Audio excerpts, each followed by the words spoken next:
Hi there, and welcome to Little Builders at Creative Maple Woodworks.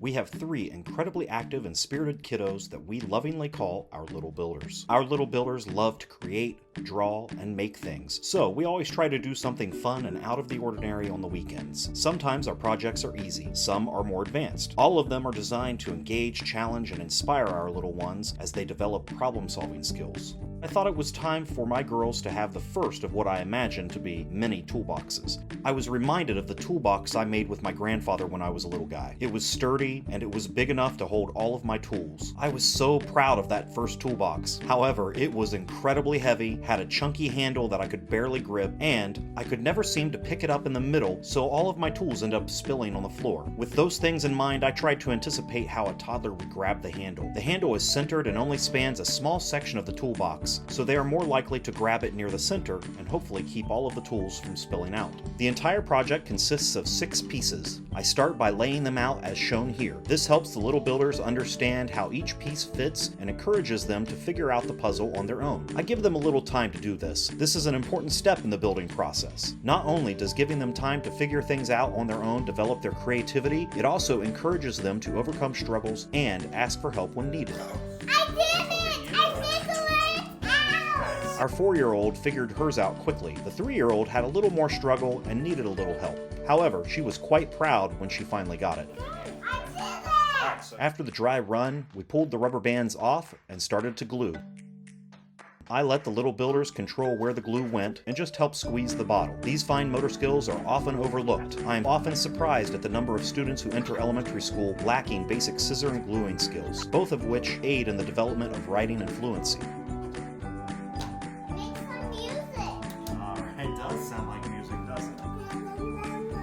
She was so proud of her accomplishment.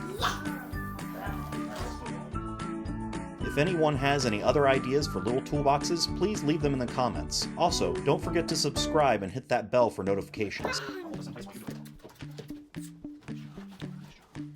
Both girls were focused on getting the toolboxes just right. The last step in the construction process is attaching the handle. If you are doing it right, there will always be a little glue squeeze out. Just a little water on a paper towel will clean it right off. I wanted to take a second just to thank you for watching. If you like this project, please watch until the end for tricks and tips on how to make this project a success with your little builders. Once everything is glued up, a few more rubber bands never hurts. As I suspected, the girls were not happy with plain old brown toolboxes. They both opted for a splash of color.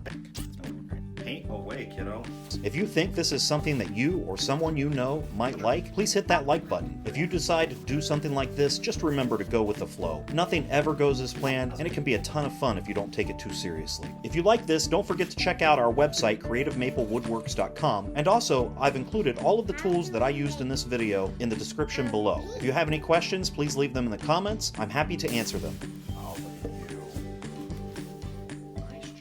The toolbox is made of lightweight 1/2-inch or 12mm plywood. You can find this at almost any home store. I start by ripping down 4-inch strips from a small piece of plywood on the table saw. These will create the long and short sides of the box. If you don't have a table saw, a circular saw, a jigsaw, or a handsaw will also work. This box will be 12 inches long, 7 inches wide, and 4 inches tall. After cutting the sides, I ripped 2 more strips at 3 inches for the handle. The handle will be 12 inches by 3 inches, with a 6-inch by 1 inch opening for the kids' little hands. After cutting each piece to width, each piece is then cut to the correct length using a cross-cut sled and a stop block to ensure every cut is the same. The next step involves cutting a rebate along the sides and bottom of the longer pieces, and the bottom of the short pieces. This little detail is not necessary, but it will provide a little more help for the younger, less steady hands during assembly. To cut the rebate, I switch out my all-purpose blade for a flat tooth blade. If you don't have a flat tooth blade, you can use an all-purpose blade and then clean up the cut with a sanding block. I set the height of the blade to approximately half the thickness of the plywood, and then set the fence for the first pass. I run all boards through once before changing the position of the fence. The result will be a beautiful, uniform rebate that makes it easier for the kids to assemble. Now we mark the curve of the handle. There isn't anything special about this curve. You can eyeball it or use something handy like a cup. If you are like me, you want it to be as perfect as possible. In this case, I found the table insert from my saw to work perfectly. Next, I mark where each handle will fit in the notch of the box and then cut it out using the jigsaw and a fine-tooth blade. This thing creates quite a bit of vibration. Anyone with vertigo may want to look away.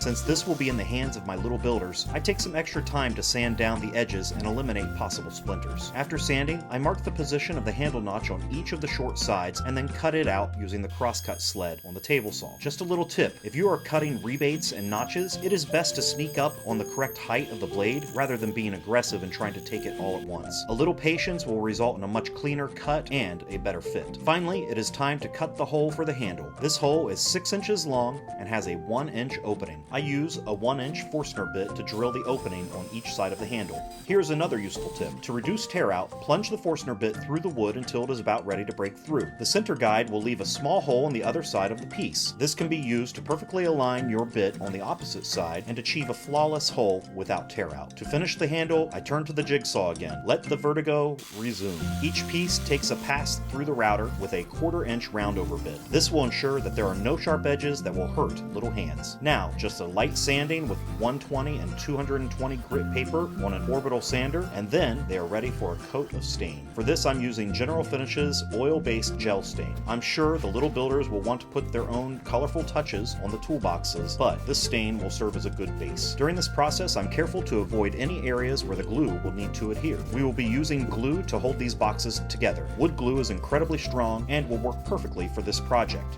Until next time, have fun and stay safe in the shop.